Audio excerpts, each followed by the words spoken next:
Abonnez-vous à la chaîne pour voir les dernières vidéos.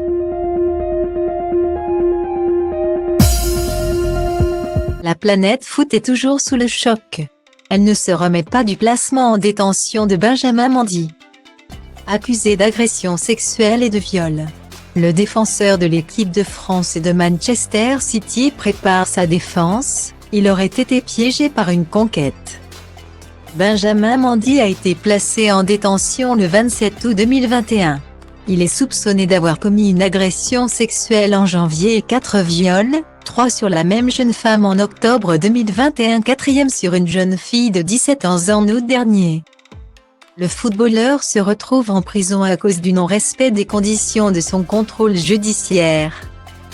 Instauré après ces 2 arrestations, en novembre 2020 et janvier 2021. Ce contrôle lui interdisait notamment de recevoir plus de 4 personnes chez lui, si elles ne faisaient pas partie de ses proches ou ne travaillaient pas pour lui. Mendy a enfreint cette règle au mois d'août, en invitant une vingtaine de personnes à son domicile. Il aime plaire, mais ça n'est pas un prédateur. Je n'arrive pas à croire que Benjamin ait pu faire ce dont on l'accuse. J'espère qu'il sera bientôt libre, le défend Kassim Abdallah, ancien partenaire de Benjamin Mendy à l'Olympique de Marseille. Auprès du Parisien, Brice Samba, le père du footballeur éponyme Brice Samba, qui a hébergé Benjamin Mendy lorsqu'il évoluait au Havre, ajoute: « Cela me brise le cœur de penser que Benjamin se retrouve dans une affaire aussi grave. Cela ne colle pas du tout avec l'image que j'ai de lui. Je ne l'imagine pas du tout capable d'exercer des violences, et surtout pas sur une femme. » L'entourage de l'accusé n'y croit pas non plus.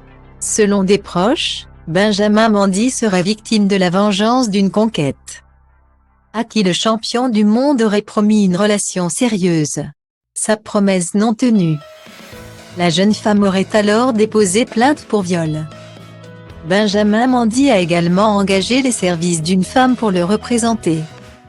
Jenny Wiltshire est une spécialiste dans la représentation de personnes accusées d'infractions sexuelles.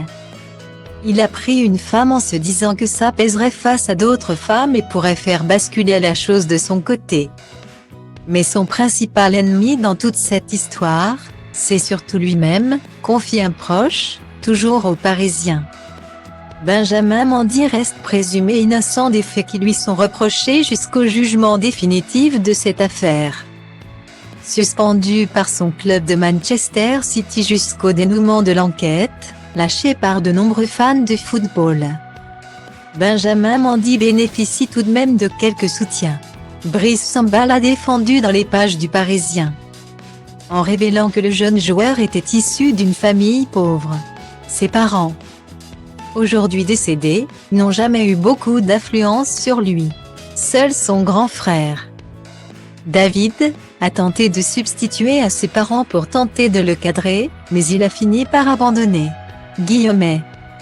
Le principal problème de Benjamin, c'est que personne autour de lui n'a été capable de le remettre dans le droit chemin. Il s'est installé dans la facilité, ajoute-t-il. Ben est pourtant d'une grande gentillesse et d'une grande générosité avec son entourage. De manière parfois excessive d'ailleurs. Maltraitance animale, excès de vitesse et suspension de permis, Benjamin Mendy enchaîne les frasques. Ces accusations d'agression sexuelle et de viol pourraient lui coûter sa carrière et sa liberté.